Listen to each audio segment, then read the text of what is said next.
कहानी है राजस्थान के एक पुराने गांव की, जहां तालाब के नीचे छुपा था एक ऐसा राज जो सदियों से किसी ने देखा ही नहीं। और इस राज के सामने आया एक आम मछुआरा, रतन। एक शाम रतन तालाब के पास बैठा मछली पकड़ने जा रहा था। तभी तालाब में कुछ चमका और पानी से एक अजीब आवाज आई, जैसे कोई बुला रहा हो उसे। रतन ने जब तालाब में जाल फेंका तो जाल के साथ ऊपर आया एक नीला दैत्य। लेकिन वह गुस्से में नहीं था, बल्कि उसकी आंखों में था दर्द और एक कहानी। नीला दैत्य बोला, मैं एक राजा था जिसे उसके अपने भाइयों ने धोखा दिया और मुझे इस तालाब में कैद कर दिया गया। पर अब मैं आजाद हूँ और मुझे बदला लेना है, जिसमें तुम्हारी मदद चाहिए रतन। रतन ने डरते हुए हिम्मत जुटाई और दैत्य की मदद करने की सोची। फिर रतन दैत्य के साथ उस रास्ते पर चल पड़ा जो तालाब से होते हुए एक गुप्त महल की ओर जाता है, जो सदियों पुराना और जादू से भरा हुआ है।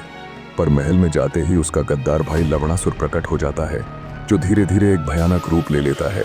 यह देखते ही रतन एक जादुई मंत्र पढ़ने लगता है और अपने तंत्र मंत्र से सिद्धि प्राप्त त्रिशूल का आह्वान करता है। यह सब देखकर दैत्य भी हैरान हो जाता है। तभी रतन दैत्य को वचन देता है, मैं तुम्हें आजाद करूंगा।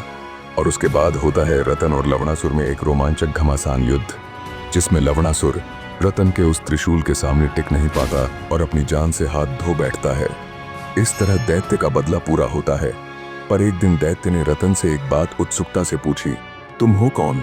मछुआरे में इतनी शक्ति नहीं हो सकती। यह सुनते ही रतन मुस्कुराया और फिर मछुआरा नीला दैत्य से बोला, मैं कोई मछुआरा नहीं, बल्कि मैं ईश्वरों के द्वारा भेजा गया हूँ, जिससे तुम्हारा बदला पूरा हो सके।